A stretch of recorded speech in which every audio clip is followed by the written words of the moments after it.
Everyone, welcome to my channel simple girl Snigdha. তোমাদের সকলকে স্বাগত।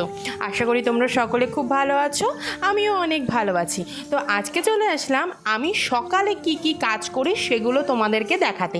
মানে সকালবেলা ঘুম থেকে ওঠা থেকে শুরু করে যতক্ষণ আমি কলেজে যাচ্ছি ততক্ষণ আমার কি কাজ থাকে সেগুলোই আমি তোমাদের সাথে একটু শেয়ার করলাম। তো চলো, ফার্স্টেই তুমি দেখতে পেলে যে আমি ঘরঠরগুলো ভালো করে গুছিয়ে নেওয়ার পরিকল্পনা করছিলাম এবং তারপরে প্রথমে যেখানে আমরা ঘুমাই সেই ঘরটাকে ভালো করে পরিষ্কার করে নিলাম। তারপরে আমার ঘরে চলে আসলাম বিছানাটা পরিষ্কার করে নিতে। আমার না বিছানা নোংরা থাকলে একদম ভাল লাগে না।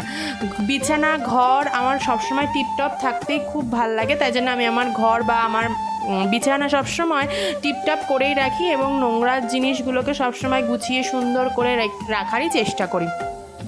আর এই ডিপার্টমেন্টটা যেহেতু আমার থাকে, যে ঘর ঝাড় দেওয়া, ঘর মোছা আর বিছানা গোছানো, তাই আমার মাকে আমি যতই বলি না কেন, মা তুমি আমার জন্য এটা করে দাও, একটু ঘরটা ঝাড় দিয়ে দাও আজকের দিনটায়, আমার মা কিছুতেই দেবে না যদি না আমার শরীরটা খারাপ না হয়।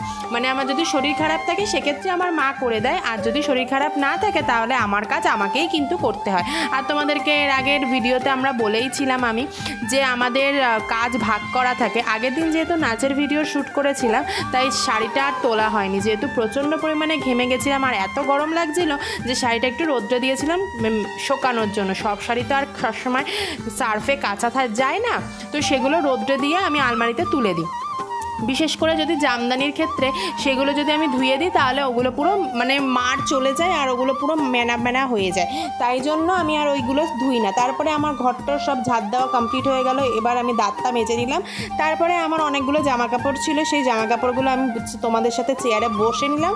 তারপরে আস্তে আস্তে সুন্দর করে জামা কাপড়গুলো গুছিয়ে নিলাম। এই হচ্ছে আমার সকালের কাজ। তারপরে যদি আমার কলেজ থাকে তাহলে আমি খেয়ে দিয়ে কলেজে বেরিয়ে যাই, আর তারপরে এসে মায়ের সাথে আবার খেতে বসি এবং তারপরে ঘুমিয়ে টুমিয়ে আমার পরবর্তী কাজে আমি পা বাড়াই। কিন্তু আর যদি কলেজ না থাকে তাহলে আমি ভিডিও করি, ইনস্টাগ্রামে ভিডিও করি, রিলস আপলোড করি, ইউটিউবে শর্টস আপলোড করি, ব্লগ বানাই বা নাচের ভিডিও করি বা পড়তে বসি।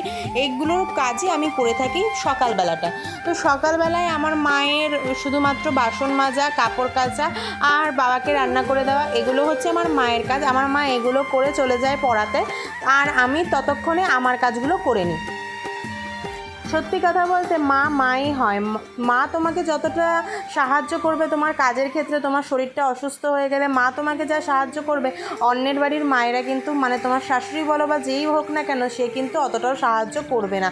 তো সেক্ষেত্রে আমার মা যখন আমাকে বলে আমি শুধু শুনে যাই, কিন্তু আমি যখন সেই সময়ে ফেস করব যে আমার শরীর খারাপ হয়ে যাচ্ছে, নিজের কাজ নিজেকেই করতে হচ্ছে, তখনই আমি বুঝতে পারবো। ভিডিওটা ভালো লাগলে লাইক কমেন্ট শেয়ার সাবস্ক্রাইব করে দিও। রাধে রাধে, হরে কৃষ্ণা, টাটা।